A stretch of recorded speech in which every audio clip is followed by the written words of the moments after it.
Good morning everyone. तो हम लोग आज देखेंगे कि ट्रिग्नोमेट्री टेबल में हम लोग जानेंगे कि साइन, कॉस, टेन, कोसेक, सेक और कॉट इन सब की एंगल्स के ऊपर क्या क्या वैल्यू होती है। ठीक है, तो जो साइन होता है, साइन 0 का मान सबसे पहले 0 हो जाता है। फिर साइन 30 का मान 1/2 होता है। साइन 45 का मान 1/2 होता है। साइन 60 का मान 3/2 होता है। और साइन 90 का मान 1 हो जाता है।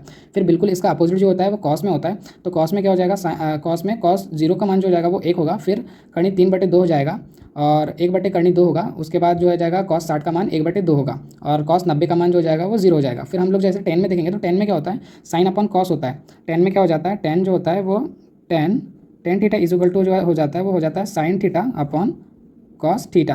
तो इसके अकॉर्डिंग जैसे हम लोग देखेंगे तो ये हो जाएगा 0/1, इसका वैल्यू आ जाएगा 0।